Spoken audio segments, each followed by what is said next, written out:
it fast. Right here on the Anycast. Make it strong, make it last. Right here on the Anycast. All right, I'm excited. I'm here today with James, who is coming to us from not my continent. James, where in the world are you today, right now? I am in Brisbane in Australia. I've had to switch this whole thing upside down for you. Yes, you're in the middle of the day. You're swirling backwards when I flush you, all those things. Those are all the things I know. Yes. Well, for those who don't know, give us 2 minutes. How did you get here? Where did you come from? What are you selling? And then everybody can fast forward 2 minutes to avoid the commercial pitch and get to the good stuff. So I'm selling nothing. There you go. Excellent. That's the easiest plan. So I write a daily newsletter which is called Podnews, which if you're interested in podcasting at all, you should be getting it. It's free. Hence why I'm not selling anything. Podnews.net. How did I get here? Well, I've been in the radio business and the audio business for the last 20-something years, 30-something years, 35 years. Gosh. And so I've been doing that for quite some time. I wrote my first RSS feed back in 2004 for a radio station, 2005 for a radio station that I was working for in the UK at the time, and have been writing the Podnews newsletter, which has a daily podcast, since May of 2017, every single weekday. So there's a thing. gosh, that's going to be 250 plus episodes a year, and newsletters a year. Yep. That is a prolific amount of content one needs to produce.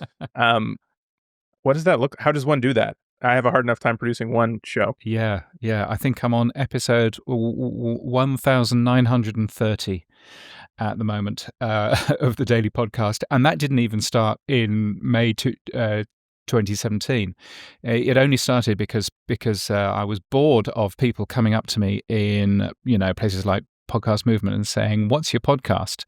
And I would say, "I don't have one. I just write about it." And that was and this was no good. But actually, I enjoy doing that. So yeah, it's an interesting world to write a daily newsletter, and particularly interesting if you're doing, as I do, a fair amount of flying around and talking at conferences and things, because it means that you have to work in writing and recording a newsletter in a airport lounge somewhere in the middle of the planet, which is always entertaining. I know exactly where to go in Singapore Airport, in Dubai Airport, for a nice quiet place. But a lot of it is down to reading RSS feeds. A lot of it is down to understanding, the interesting stories of the day and focusing on that. And a lot of it is, there's some tips and tricks that I use to automate as much of that as possible, because I've written all of the tech that sends the newsletter and that makes the newsletter appear on a website and all of that. And so quite a lot of that has just been, seeing what I can do to lessen the boring stuff, to lessen the stuff that isn't creative and that isn't interesting, button presses and copying and pasting things into other things. All of that can go away because that's not interesting or exciting. So I've got rid of all of that in my workflow so that I can focus on the creative stuff, because the creative stuff is the interesting stuff to me. I would be remiss if we were talking about where we're headed if I did not have an opportunity to ask you about AI and podcasting. Oh, good. I know you're AI. excited. I know Brilliant. you're excited. I was struck at Podcast Movement with the levels of emotion around AI. There was excitement. There was angst. There was frustration. There was hope. Like it felt very emotional, obviously. How do you see the mix of reactions in the podcasting world right now? Because it seemed to just be a huge gap. Yeah, I think it's absolutely fair. I think, when I started in radio, when I was on the radio, I was playing vinyl records and CDs. CDs had just come out, but we had half, they hadn't just come out, I'm not that old, but we had half of our library on CDs and half of our library on vinyl. and I was playing, adverts on, tape cartridges and stuff like that. And then one day, some bright spark turned up with a computer, and hey presto, all of the audio that we would play was all on a computer. And instead of having to find a vinyl disc and cue that up with the needle, just a quarter turn, in front of the audio and all this kind of nonsense, literally there was a big button that somebody had helpfully marked next. And you pressed the next button and it will play the next audio in the queue. And loads of people were going, "Oh, this is going to be the death of radio. We're all going to hell in a handbasket because we've got, none of this is going to work." And realistically, what actually happened there is things changed. And as a radio personality, you could actually focus on what you were going to say next instead of finding the next vinyl disc or finding 7 or 8 ads to put into your next stop set or whatever it might end up being. And things changed, and you could actually focus on the creative process a little bit more. And you could do things that actually were physically impossible for you to press lots of buttons at the same time, but you could do that with the computer that was in there. So I think it really is it's a bunch of tools. Now, you can make some really bad radio with those voice tracking systems, and you can also make some amazing radio. And similarly, I think with all of the tools that we have for AI, you can make some really bad, awful podcasts, and many people have using AI.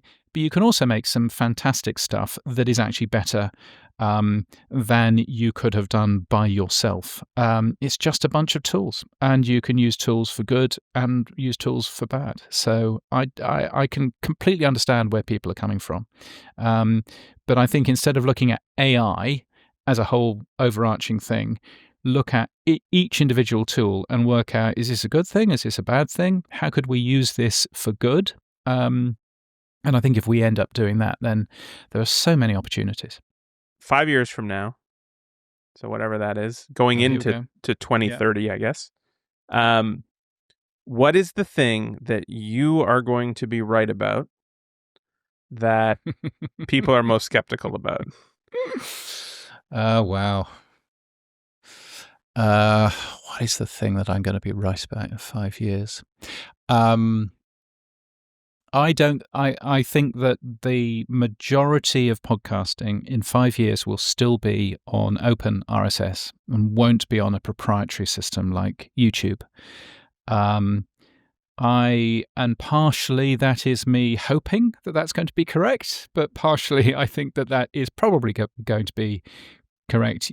Open RSS has been such an opportunity for us. It's enabled us to innovate. It's enabled us to launch a brand new medium without any gatekeepers there, without anybody turning around and saying, no, you can't get your podcast because of X or Y or Z.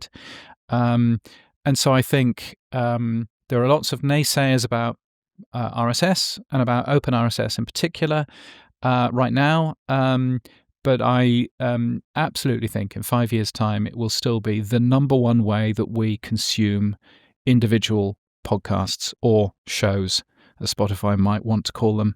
But I think I think that the future of open RSS and the future of podcasting as a whole is really, really bright. I'm going to ask Siri to remind me in 4 years and 364 days to go get the data and see how much is still open RSS. Yeah. James, this was awesome. Thank you so much for your time. Appreciate the insight. Matt, thank you, and have a great rest of yesterday, as we say here in Australia. It is. I will do so as much as I can. When we were in the wintertime, we used to go to Jamaica, and we always got the USA Yesterday. Yes. Because the USA Today never made it on time. So there you go. Yes. All right. We'll leave it there. Thank you, James. This is different. Another round. So much more to talk about. Gonna aim to satisfy with help from CacheFly. Get to it fast. Right here on the Anycast. Make it strong, make it last. Right here on the Anycast. The Anycast podcast, brought to you by CacheFly.